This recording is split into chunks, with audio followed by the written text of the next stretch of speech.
Welcome to another edition of Politics and Right. I'm Egberto, Willies, your host. Today I'm honored to have Jocelyn Sherman with United Farm Workers. Jocelyn, how you doing, my friend? Good. We go back a long time.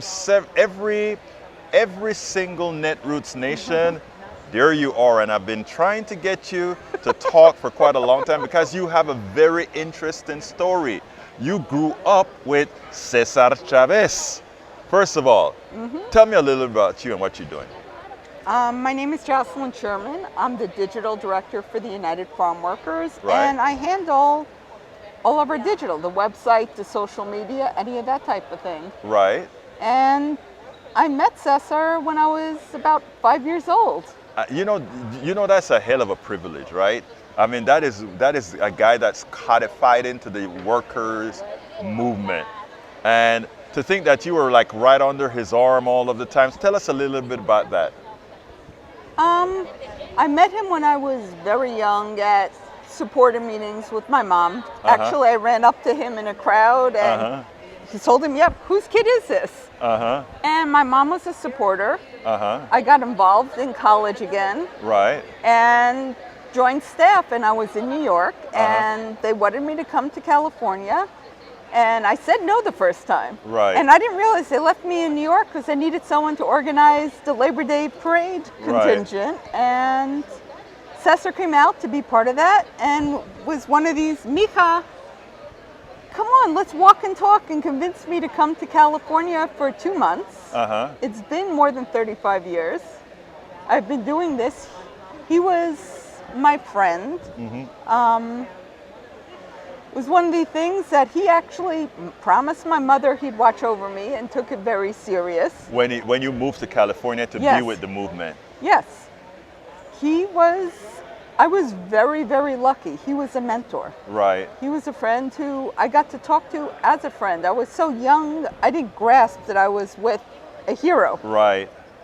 But I mean, that is amazing because I mean, a lot of people, you work you're still working in the workers' movement. You're still doing it after decades, after he's been gone for decades now.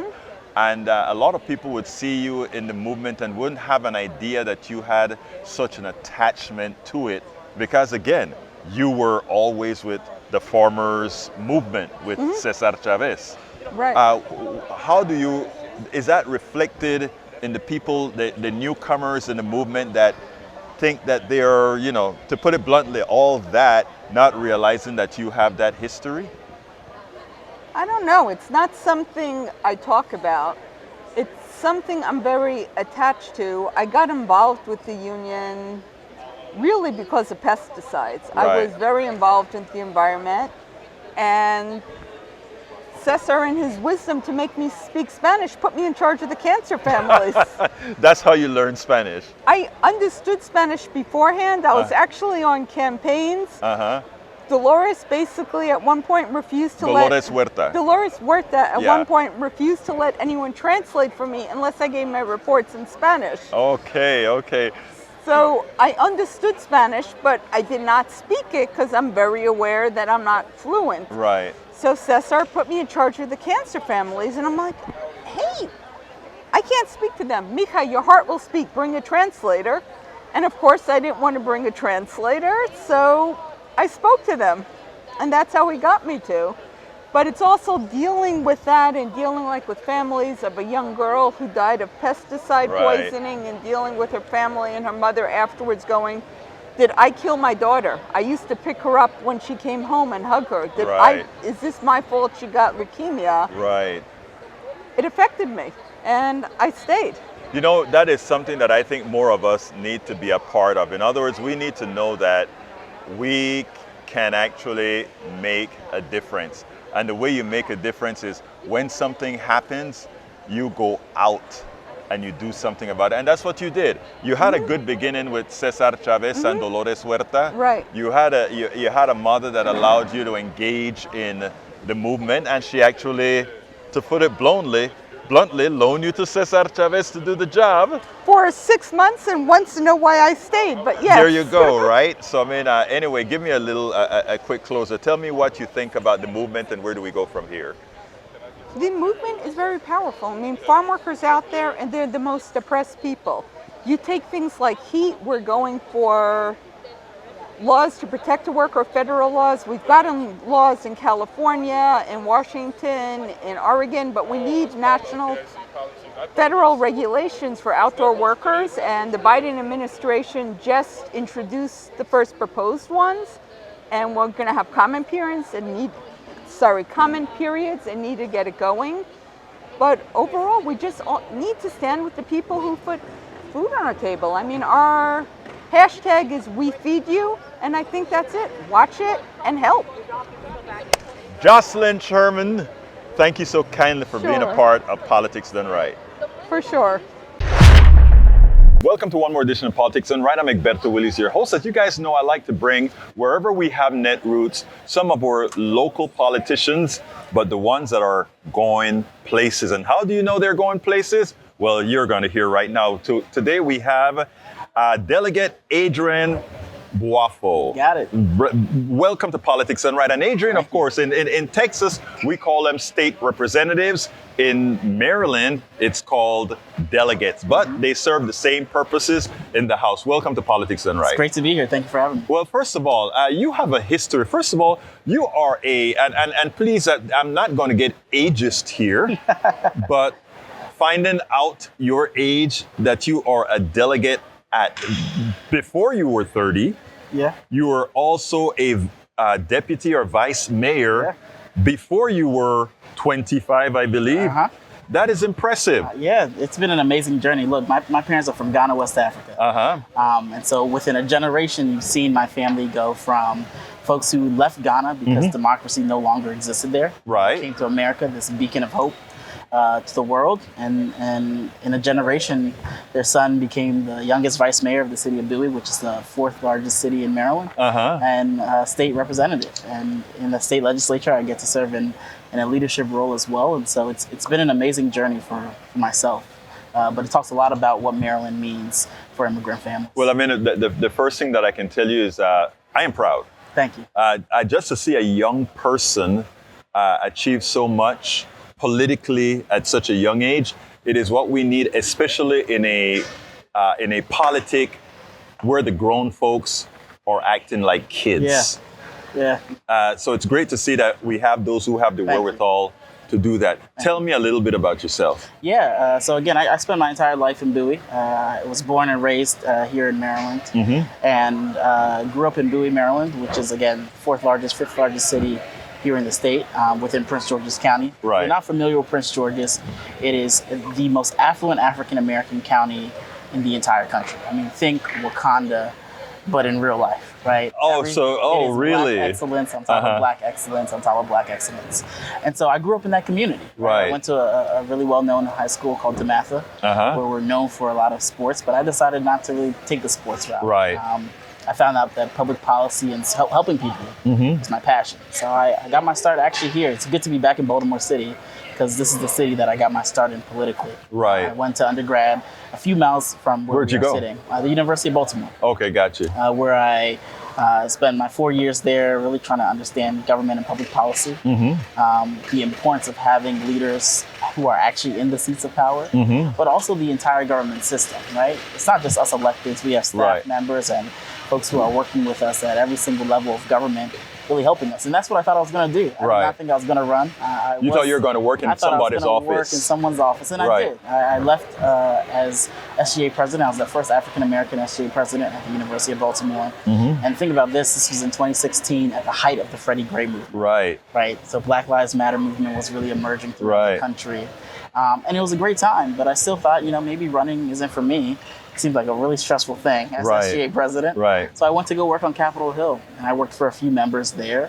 Who did you work for? I started off with Javier Becerra. He was at the time the chairman of the House Democratic Caucus, and now HHS secretary in the Biden administration. And then I worked for a guy from Nevada's 4th Congressional District, Reuben Key, when he was the first dreamer to ever serve in the United States Congress. And then I ended my career in the Congress with Steny Hoyer, Maryland's great legend, the majority leader, Steny Hoyer. that's where I really got the bug and inspiration to run. Did he encourage you at all, or? He's been one of my biggest champions and supporters. Okay. Through this entire journey. Wow. Yeah. Wow. So you ran your election. Did you have competition, or? Yeah, every election I've run has not been easy, I'll tell you that. I ran in 2019. Right. You know, I came back home from college, and I was living at home, and I said, well, look, you know, I think this city needs some new energy. And this was in 2019, so think about what happens the year after I win my election. But I ran in a race against 5 people. Wow. Nobody supported me. I think it's one state representative and Steny Hoyer were the only people who supported my campaign. But we just knocked doors and we talked to folks about what a new generation of leadership really would mean for our city. Right. And how we were focused on that. And I won. I won by 75 votes. 75 votes. 75 votes in that first election. And I'll tell you, Bowie is a very immigrant-friendly city. It's why my parents went to move there. It's why a lot of my aunt and my cousins and uncles all live in the city of Bowie. But how I knew we were on the right track is the night of the election. It's about 7:45. Polls close at 8 o'clock. There's a line around the building. And we're like, either this line is for us or it's not. Right. So we're either going to win or lose.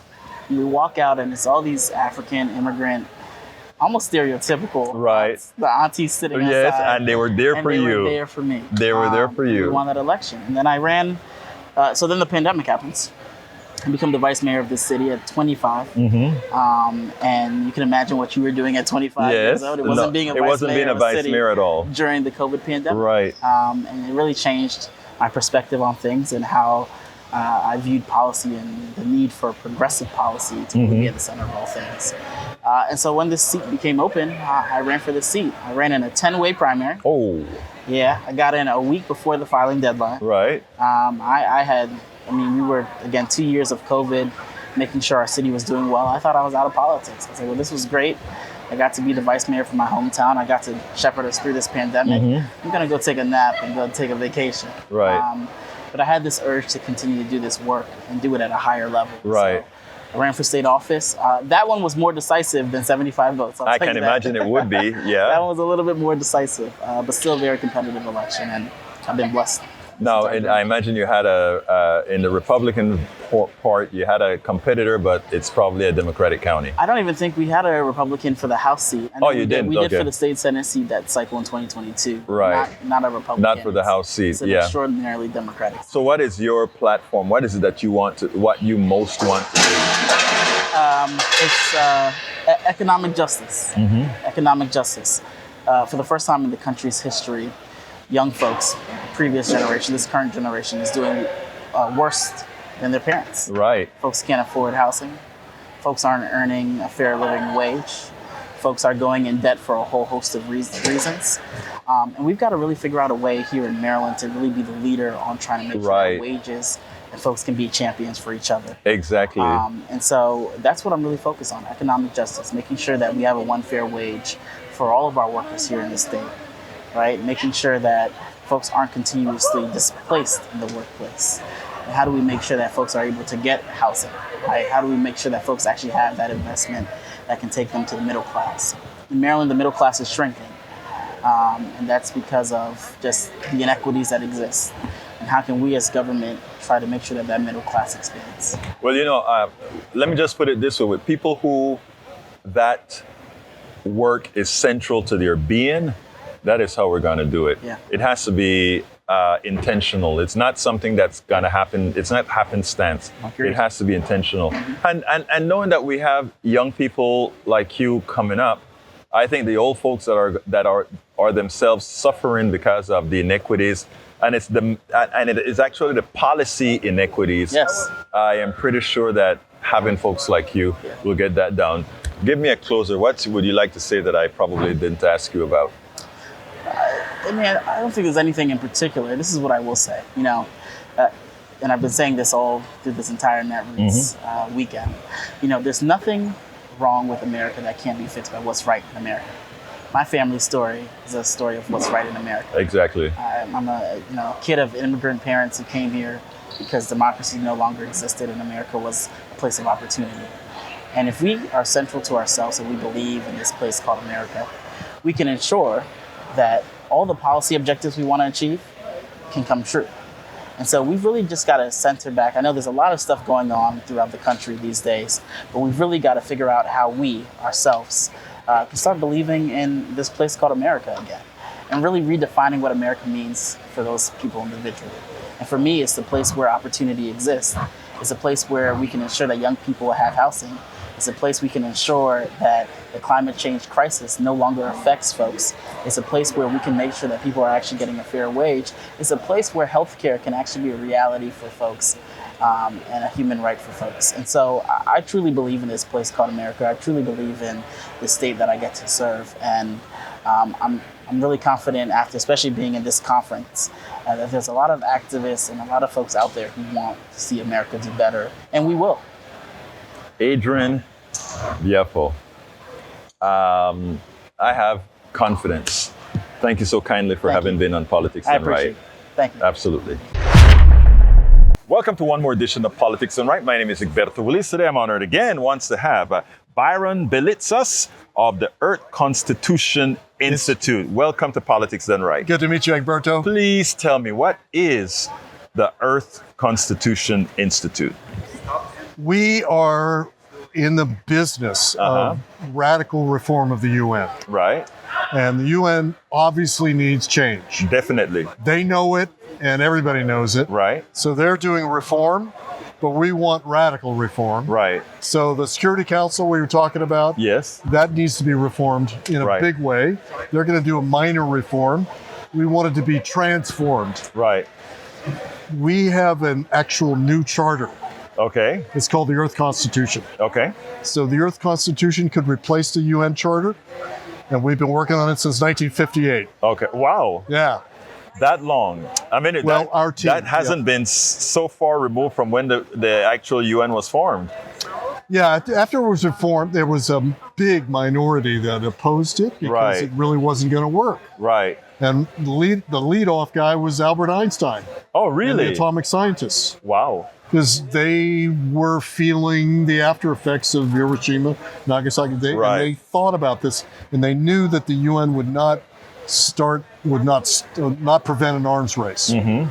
So Einstein became an advocate for World Federation, which they called it back then. Okay. This is Democratic World Federation, where it's like the United States, but the whole world's the United States. Right. But not U.S. imperialism. I mean, it's just I a understand constitutional... that is a democracy within a democracy among countries. Among the whole world. Right. World democracy. Right. Like in Star Trek, another country, other worlds are democratic. Right. So in the future in Star Trek, it's a world democratic federation, the Federation. So we envision that for the next generation. So we have a long way to go. But the Constitution was written in the 70s and 80s, finished in 1992. And that is the UN new Constitution. It's bigger than that. The UN could adopt it, which would transform the General Assembly, because you'd still have the General Assembly, then you would add two more, it would be tricameral. 2 more bodies, tricameral. You'd have a People's Assembly. Right. And then you'd have an Elders Assembly, or a counselors, as we call it. Okay. So the wisest people on the planet have their own. And that is independent of country. The Elders Assembly is independent of country, meaning it's the people deemed to be the wisest in the world. Deemed to be the wisest in the world. They're nominated from the universities of the world. Okay. That's how we want. So that's the elders. So so we have the elders that's comprised of independents around the world that were nominated by university. What's the second body? Second body is the existing General Assembly, which is the states. They represent the states. Got it. We would reform that. So that's one person per state. Right. We'd expand that so that larger states get more delegates. Right. So if you're China, you should get more delegates. Absolutely. So we'd expand that. So that'd be pretty big. Right. And then there's the People's House. And how is that deemed? So that's elected from the world's districts, as we call them. They're global electoral districts. Right. So the electoral districts would, so you got... It could be multi-country. So within the districts we have now for election here in the United States, right? So we've drawn our own districts, took a long time, to make 8 million per district. So he's got 8 billion on the planet, so it's 1,000 districts. Got it. So there would be 1,000-person People's Assembly at the UN. Now, my question again is that it crosses boundaries. Crosses boundaries. That's okay, great. Yeah. So in other words, your loyalty maybe towards, let's say, Norway and Sweden, because you may have a cross boundary there. Your loyalties to the world. Right. No, but what I'm saying is so if it's the people that you're representing could be a cross between 2 different countries or 3 different countries. It could be. Yeah, got it. So if you have an urban area that's in 2 different, right. So then that would cross to, but your loyalty would be to the district. Right. So if you're representing a district, you're representing the people of the district. In that district, right. So we founded the main district of the North America, and myself and 2 others. Right. It's Washington, D.C. and Baltimore. Right, I got you. So we just got that started. Right. And so I'm like an organizer for the district. Right. So the district will elect a delegate to the provisional World Parliament. Right. So it's not the real World Parliament, it's provisional. Right. So this group has been electing people to World Parliaments. Right.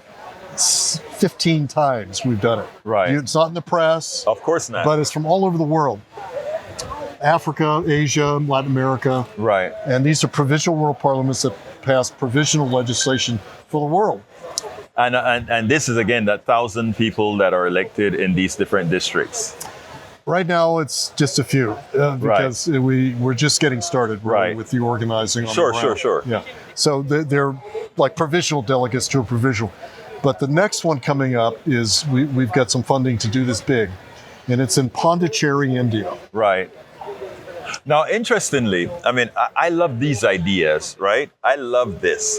However, the powers that be, the billionaires and the corporatocracy around the entire Western world, it's likely to do their utter best to make sure something like this doesn't happen. Because in as much as we preach democracy, America nor none of these countries believe in real democracy. How do you supersede that? The fact is, and we have a hard time proving it, but we've been infiltrated over the years, all these groups. There's about 5 main groups. Right. We're one of those. Right.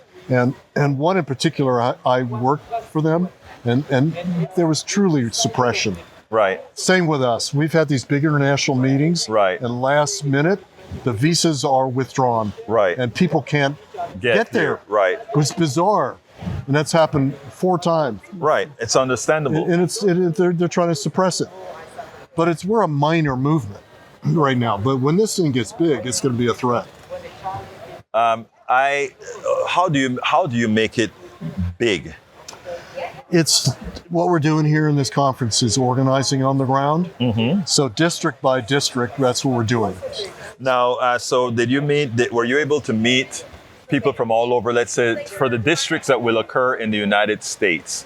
Were you able to meet a lot of folks that showed some interest in this pretty much? I'm only working in the DC area.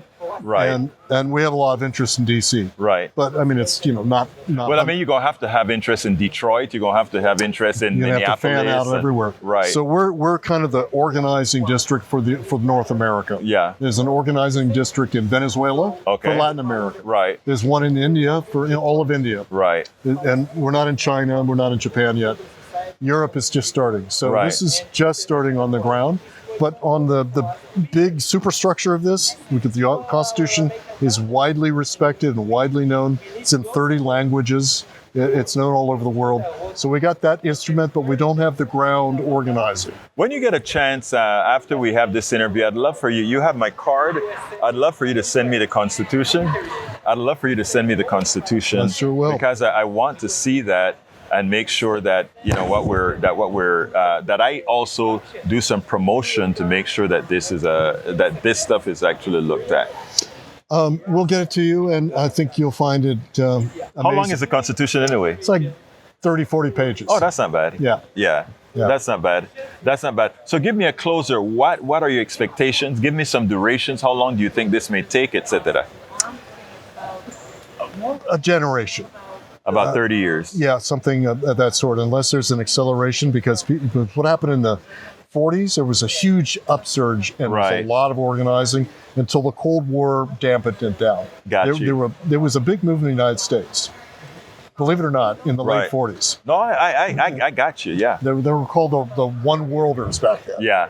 Well, it's something that many on the right have spoken about. That they're supporting the One World movement, which I really don't see a problem with a One World movement. But hey, Well, the right has got a point, which is now the One Worlders are the billionaires. right. They're the ones doing globalism. You know something? I think that is a hell of an insight.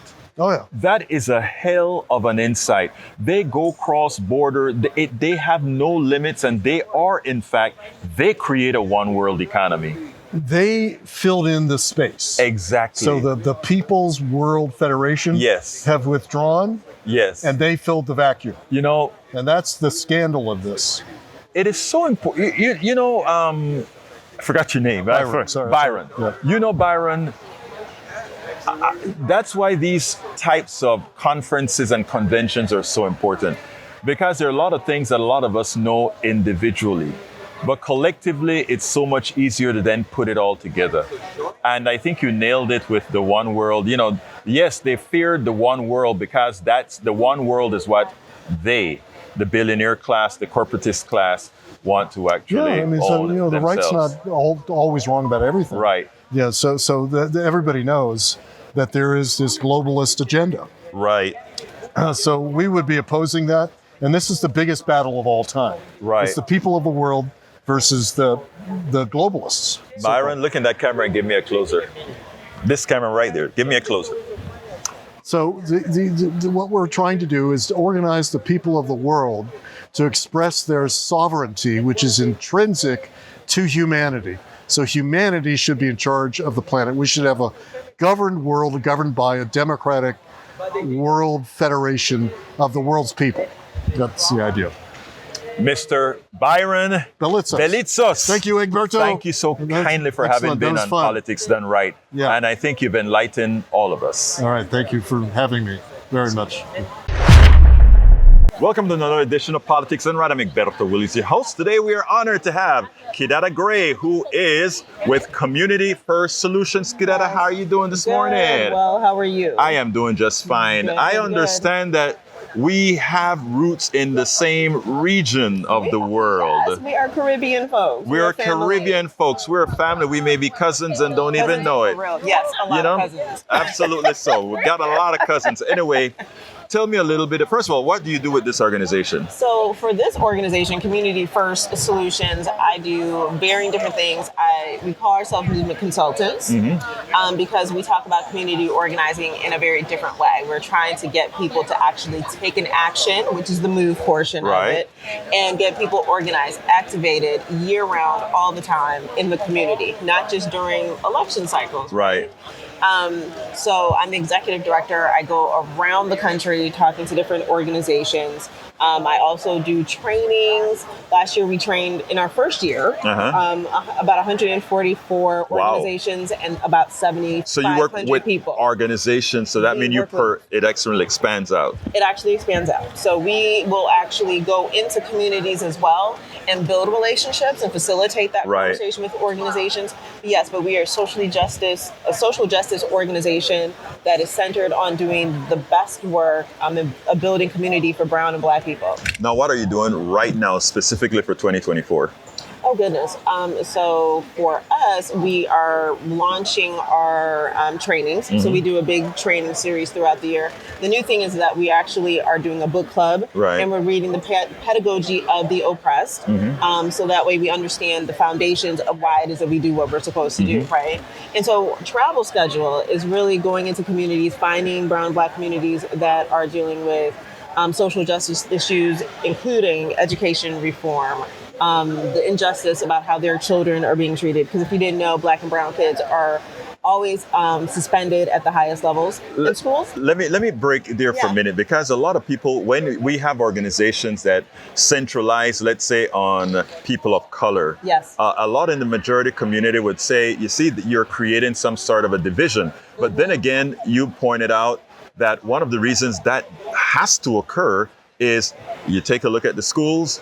When it comes to discipline for the schools, who are disciplined for the same offense, who are disciplined more, and on and on and on. Last night, I think it was last night, I was listening to Bill Maher, and Bill Maher got into a discussion claiming that things are not really bad for people of color, and he really took offense. I don't know what has happened to Bill Maher over the last several years, and he just couldn't understand why politicians or people like yourself, professionals and others, somehow believe that they're being that somehow they're being taken advantage of. Right. And your movement, the work that you're doing, has to continue. Yeah, we thank you for addressing that, because that's important to know. And that division, what they're saying is that what they're really trying to say is that you are calling out the gaps in the system. Right. And so what we do is that we ensure that we have a voice. I want to ensure that Black and brown people know how to utilize politics and things like that, so that way they can actually close the gap. Because what we're doing is closing the gap. We're not going to get 100% all the time. It literally is problematic because some people don't want to give up power. The other thing is, historically, we have known that when Black and brown people achieve a goal, a policy change, a policy issue change, that guess what? It expands out to everybody. Exactly. And that is, we are the purveyors of spreading the joy that we have received. And so whether it's our white counterparts, and let me just say this, I understand what it feels like to be divided, right? To have that thought process around being divided. But I also understand this, because I'm a conflict resolution practitioner. And so when someone doesn't have power, right, they need to actually obtain power. And so Black and brown people need to have champions, advocacy organizations, whomever it is, give them access to power so their power grows. So then that way, my power sharing is literally giving you the tools that you need to fight against or fight with. Right. So everything can be better for the entire community. You can't have a portion of the community that's just or well, and you have a sickness on the other side. And that's why I push back, because no matter what I do, it will eventually be for all. But I know who at first is lacking resources and voices. Absolutely. So, I mean, this is the kind of message that I think has to be said in a manner that even folks in Appalachia can understand. Yes, yes. You know, because again, they're the ones who, the work that you do, they make it seem to those people that the other is trying to take from them. And the way you just expressed that is something that they need to hear. Hopefully they're hearing it. Hopefully. And accepting it. Hearing and accepting are two different things. Definitely. But hearing plus trust equal acceptance. That's true. And that's what it's all about. Give me a quick closer. I'm sorry? Give me a quick closer. So let me just say, take care of yourselves. Right. And I know that sounds really simple and basic, but we're not doing it. Our health, we cannot be for anybody else if we are not treating ourselves well, right? And I love my Caribbean food. Not all of my Caribbean food is healthy to eat. I'm not giving up my goat meat. I don't care what they say. But we have to be mindful. Practice the mindfulness every day of what it is that we're putting into our systems, because what we put in is what we put out, and there's so much negativity in the space. Kadida Gray, thank you so kindly for having spoken to Politics Done Right. Thank you all. Welcome to another edition of Politics Done Right. I'm Egberto Willies. Today we have the honor of being with Sergio Otalora, who is with Florida Rising. Sergio, yes. Hey, how are welcome you? to Politics Done Right. Thank you for having me here. Absolutely. So tell me a little bit about Florida Rising. What is that? What is it all about? Florida Rising is an independent political organization, statewide organization of the Sunshine State. And we are the largest of its kind. And we have basically 5 pillars working on. I mean, one is climate justice. Right. The second one is housing, which is tremendously important. It's a big problem right now, yes. You know, in Florida and frankly, in the United States, country. Everywhere. Yes. Housing, expanding democracy, and that's related to voting rights. Right. For instance, I don't know if you are familiar with the Amendment 4, which was approved in 2018 to returning citizens recuperating their voting rights. Right. Restoring their voting rights. Their voting rights, sure. Yeah. I remember when the issues in Florida, they voted to support it, but somehow the governor and Republican Congress found a way to charge fees before they were able to take advantage of being voted again. Exactly, and that's one of the main points in Florida right now about voting rights and voting registration. Right. You know, for the kind of organization like us.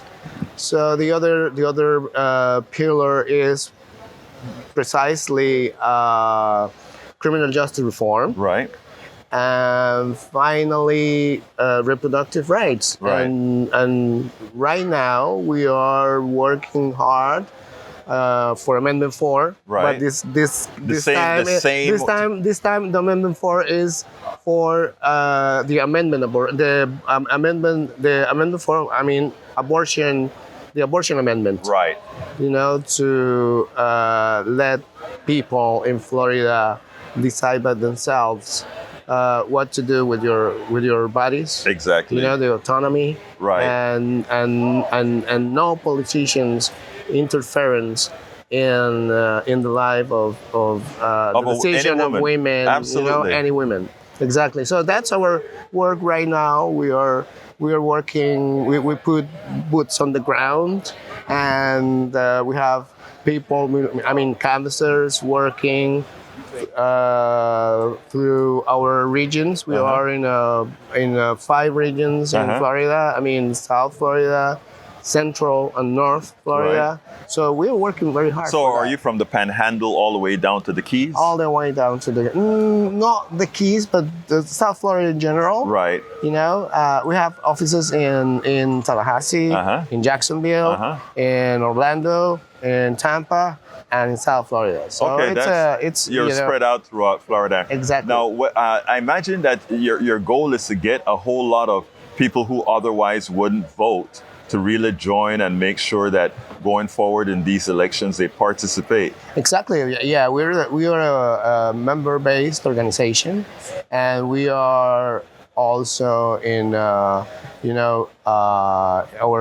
C3 and C4 organization. Our C3 our city organization is Florida Rising Together.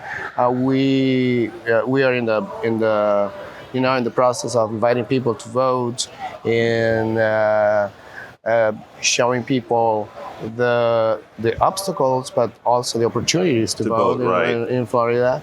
That's because even though Florida makes it difficult to vote, if you have navigators like your organization to tell people how to jump through the hoops to vote, then they don't lose that right.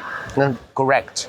Yeah, correct. We are very, very focused on telling people voting by mail is important. Right. In Florida, you have to sign, you have to re-register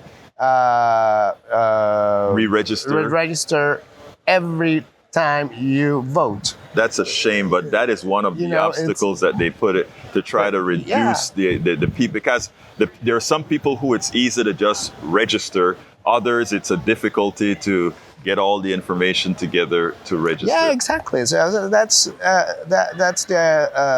the reason why we are working so hard to let folks know that the different dates, the voter registration, the early voting, candidates. Right. I mean, candidates platform. Right now we endorsed 53 candidates in Florida. In Florida for local, state, and federal positions. Right. So.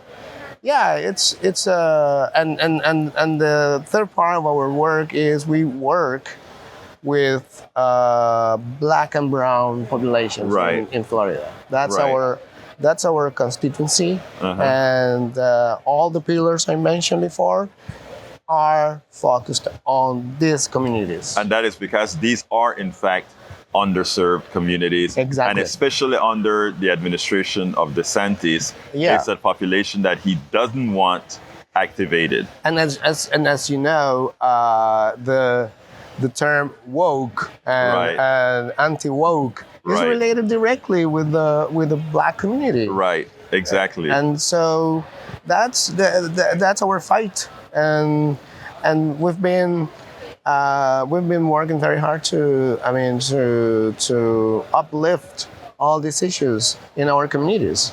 Well, look, Senor Sergio, I am glad that you are out there doing that work, because Thanks I so tell much. you, we need to make sure that America is for everybody, and everybody has equal access to the ballot. Everybody has equal access to their bodies, or rather not equal access. Everybody have control over their own bodies. Correct. And everybody has equal access to the entire of what this country has to offer. And the right to breathe clean air. And the environmental rights. The environmental rights. Absolutely so. Well, look, thank you for the work Thank that you. you're doing. Thank you so much, man. You have a wonderful rest You of your day. too. You too. Welcome to one more edition of Politics and Right. I'm Egberto, Willies, your host. Today we are honored to have two great guys, Chris Thomas, who I've known since the days of Coffee Party, when we were in a snowstorm recording us on Capitol Hill, and some I just met, Dan Dannon. I mean, why do you, Damon. Damon. That's a Yeah. difficult name to have. DD, you know. You just have to think of it as Dan DeMan. Oh my God, he Yeah. demands a lot, don't he? But anyway, we are here to talk. I've known this guy for a long time, but we're here to talk about a new venture. They've made a movie, a documentary. Which one is it? A movie No, it's or a feature. We're filming it in October. It's being filmed in October. So I tell you what, why don't you tell us a little bit about what you're doing? Sure. Dan and I have been doing the streaming here at Netroots for a long, long time. Right. And we've also been working on this film. And Dan, basically, we were doing a lot of videos for politicians and things like that. Dan's an amazing writer, director, editor. And once we had a lot of success in kind of feeling like we had some say in national politics, I turned to Dan and I said, what do you want to do? You've helped me meet senators and interviewing these people like you're doing, big time stuff. And I said, what do you want to do? I've got this idea for a movie. Yeah. And so coincidentally, like just before that, I had been at a coffee shop, and I was in line at the coffee shop, and I was, how they have these walls that people paste their flyers up and stuff. And I had seen a little postcard as I was in line, and it was a yoga meditation retreat postcard for 3 days, and it was Embrace Your Light, and it was trademarked. And I was like, come do meditation and yoga for 3 days, but don't steal my name, or my lawyer will be calling you. Yeah, right. Yeah. And so I was like, that's interesting. That seems like some, branding, spirituality seems like something not really talked about. And so as I got closer to to get my coffee, I saw a large poster, and it was for an actual yoga posing competition. And so I was like, this can't be real. Right. One of the least competitive things in the world on a competitive stage. Right. So then we started exploring it, and I was like, yeah, let's do this film about competitive yoga. So tell me what are you going to do, or what is going to happen in the film that is about competitive yoga? And what we're doing is, we first wrote the script as a mockumentary. Yeah. As a spoof. Really? Yeah, that's how it was first written. That's funny. Doesn't it feel like it should be a mockumentary? Actually, the way you said it does. Yeah, it's like, is this real? Is it not real? Is it real? And then we wrote a good script, and we got a lot of good reviews. But it seemed that people were reading it and saying, you know what, you really got something here. You're trying to say an important message. Right. But we lose it in kind of the slapstick comedy. So we rewrote it. We rewrote everything. We actually got some grants from the SF Film Society. We were residents at SF Film Society. They do the film festival. In San The Francisco. International Film Festival. We got to meet a lot of other filmmakers, and so over the years, we've now honed the script so that it's now a really tight, meaningful. It's almost a dark comedy that looks at the competitive side of the U.S. spirit. Ultimately, it's a song. It's a movie about creating a world for global peace. So let me ask you something. You yoga, competitive yoga was sort of what do you call the catalyst for you doing this thing. But it's not really a yoga movie or a competitive yoga movie. It's deeper than that. Yes. Oh yeah. Yeah. Yeah, it's like a lot of movies. It's about relationships, how you deal with other people that are around you in your life, and how you treat them, which is super important. We talked about like not having a yoga film without any yoga in it, just after class, before class, it's more about relationships. So let me ask you this then. First of all, does it have a name yet? It has it has a working title called the Yogi Trademark. And you said you haven't filmed it yet. No. You intend to film it when? October. And how long of filming is it going to be? Like, is it a month, 2 months? Right now we have 21 days, but we're trying to slim that down. Oh, really? Yeah. Okay, and you have your actors pulled out already, or? No, what are you doing in October? Yeah. I'm no actor. I mean, it's tough. We actually, we're flirted with some Hollywood producers saying, oh, this is $1 million movie, this is a $2 million movie. And in the end, we weren't able to raise that kind of money. I think it's a counterculture film. It really is. But it's a lovely film that we think is going to resonate with a lot of audiences. But it's not the kind of thing that's easily fundable. So we did a WeFunder campaign with about 140 of our friends to invest in the film. And we're still getting investors. That's what I was about to ask you. Do you have a link that you have that people who want to take a look at what it is that you're doing and then maybe support it as well? Yeah. What's that link? Or do you have it? YogiTMmovie.com. Yeah, the Yogi TM movie. YogiTMmovie.com. The YogiTMmovie.com. And the TM, is it trademark? Yeah. Yeah, so you better not take our URL. No. The only reason. I'm joking. I'm kidding. No. I'm only saying because I'm trying to figure out the Yogi TM. What the hell is TM? Oh, trademark. Some people, and there's transcendental meditation too. So some that's people right. will think that. You see, so you're mocking in so many different ways, huh? Oh yeah. In so many different ways, But look, I tell you what I foresee. In foreseeing the future, here's what I see. I see a movie that you attempted to get funded by the billionaires, by the big wheels, never got funded. And guess what happened? The movie turned out to be a blast when it went into circulation in, where is it, North Dakota? Where do they have that film screening? Sundance. Yeah. It goes out Park to City. It goes out to Sundance, and it's a hit. And then Netflix comes to you and says, we want it. And then Hulu comes to you and says, we want it. And suddenly, the investors in the film, they're turned into millions. Don't you see that already? Absolutely. Oh yeah. Don't you guys see that? I do. And even if that doesn't happen, we're going to make a great film that we like. I'm kidding, right? Yeah. I'm kidding because I know you. You're like all of us here. We are here for a mission. Yeah. And we hope that we can live by doing the mission, which this will help you live by doing the mission. Right. But yeah, I understand what it is. I mean, even in the political, the videos and all that stuff, we've always been about like a spoonful of sugar. Helps the medicine go down. So we always try to, but it's moved into this dramedy for us instead of just a big comedy. Well, I'm excited to see because, we all know your work. I mean, you've been doing Netroots for a long time, and your work is all over, what we've done. And then, of course, you did Coffee Party with us, and we have all those films. Maybe I need to give you some of those outtakes that not the quality that you guys have. If you ever needed to say, friend, hey, remember the snowstorm. Yeah. Anyway, give me a closer. Closer. Well, it's great to be interviewed by you. Yes. We've been fans a long time. Oh, yeah. And if people want to see our short film, it's called A Werewolf the Movie. You can Google that, and you can get an idea of what we do. And as we said, if you're interested in the feature film, go to YogiTMmovie.com. Yeah. YogiTMmovie.com, and I will have that placed in the Karen as well as in the blog accompanying this particular. Oh, I love that. Yes. It's going to be backwards though, right? Is it backwards? No, it's not. No, you're a smart guy, man. It's a terrible handwriting, but you're a smart guy. Anyway, look, Dan, thank you so kindly for giving me this interview. Yeah, and as well, my brother Chris. All right, Muchas gracias, hermano. Gracias. All right, absolutely, man. Thank you.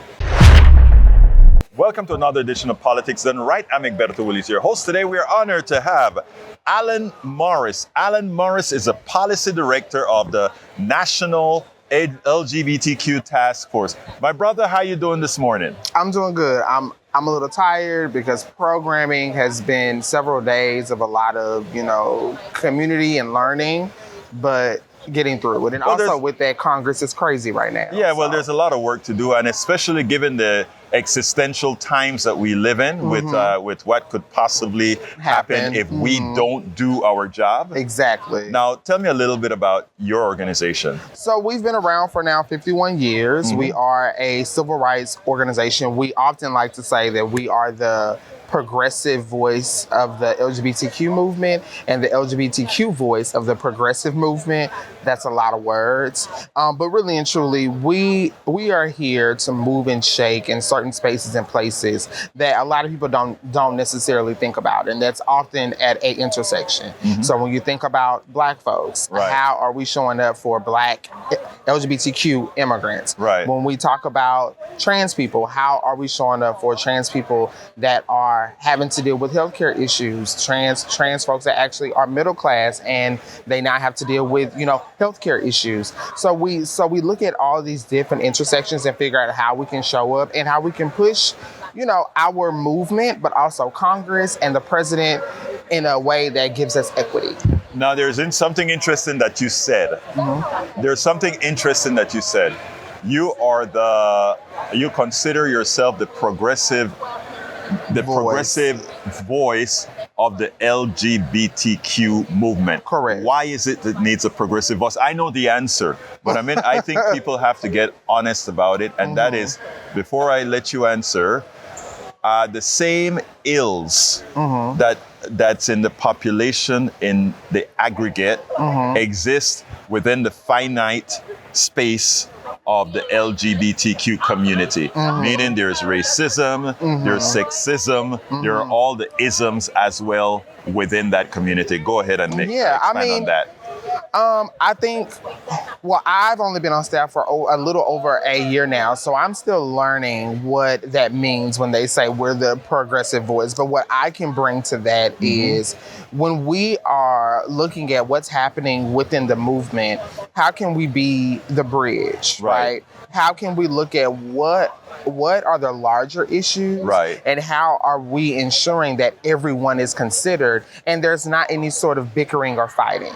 Not to say that bickering or fighting doesn't get to a resolve, because sometimes that's what it's good for, right? But what I've noticed is when we say we're progressive, we're looking at how can we talk about things that are impacting our communities and say, how can we get to the other side? For example, religion is being used in all these different ways to spew hate, to cause division, to pit communities against one another. What can we do as a task force to bring those faith leaders to the forefront to talk about what is at stake and how we all have to be together? And that's something that not many orgs are doing right now. And your organization is doing that. And our org is doing that. So you're trying to centralize on these issues, whereas many other LGBTQ organizations are probably focused just on that subject. Yes, for sure, definitely. Well, that is good to know. So tell me, where do we go from here? What's your intent? How do you intend to mobilize? How do you intend to fuse these different movements? I don't know where we go from here. I'm going to be honest, because in this moment, the goal is to motivate people to get out and vote, but we can't motivate people without hearing and listening to them, right? And we have to listen with intention. So for me, it's having the conversation with my colleagues and saying, hey, if we go into this local community, how are we sitting down, speaking with them, and then taking what they tell us and move it through the movement to say, this state is going through this, and we need y'all to do this to make things better for them, right? Right. A lot of people are not motivated to vote, and a lot of that has to do with the fear mongering, also just the overall disappointment coming out of the administration. but also there's a lot of misinformation. So when you see publications consistently talk about all the negative aspects and don't discuss where we're winning, then people get discouraged. But like something that we're good at doing is telling our movement we're winning. Like, they wouldn't be coming after us if they didn't know that we were powerful. They would not be coming after us if they didn't know that when we all come together, we move shit and we move shit through. Wait, can we cuss?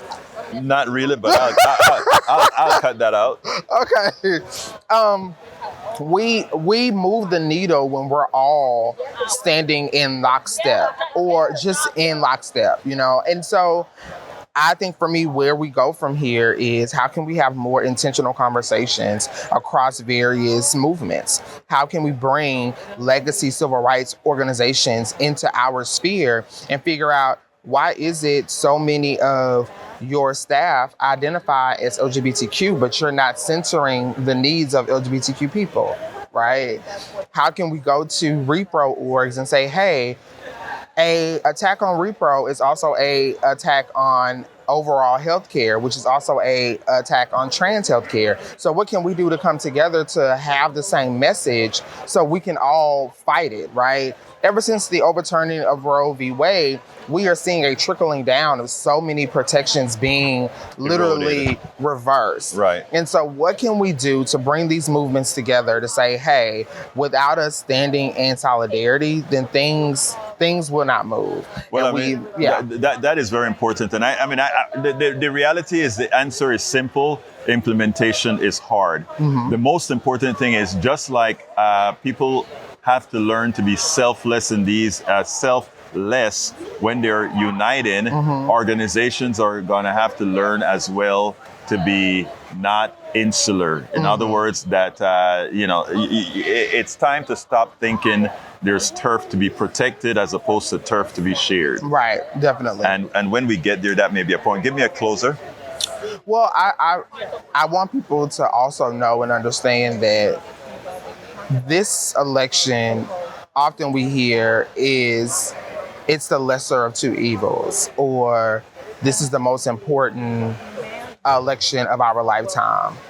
But I want people to consider, when you look to the left and right of you, people are impacted. When you look in your family relationships, something that is happening within these states and on Congress, just 30 miles away, impacts someone that you love. So when you show up to the polls, you should show up for them, even if you don't see that impact. Even if there's something there where you're like, okay, I have good health insurance. I don't need to worry about, all these other facets that's going to determine how I show up. But someone that you love does. So you should show up with love at the polls and vote for them, right? And I think that's the message that needs to be, on the larger screen, is like, a lot of people aren't happy with both candidates. Both of them have their things. But when you think about Go ahead. When you think about where we are with Joseph Robinette is doing something that a lot of presidents do, and that's pander to what is either in the middle or where he can get votes that he haven't often gotten them. And that's not necessarily serving him. And we've had conversations with the administration to ensure that people understand that the overall goal is a president that is pro-equality and that is invested in equity for everyone. Alan Morris, Policy Director of the National LGBTQ Task Force. Thank you kindly for having been on Politics Done Right. Thank you. Thank you so much. We spend a lot of time deconstructing the news, trying to parse it into a form that everybody can understand. We try to find those little nitpicks where it flies above the fray, etc.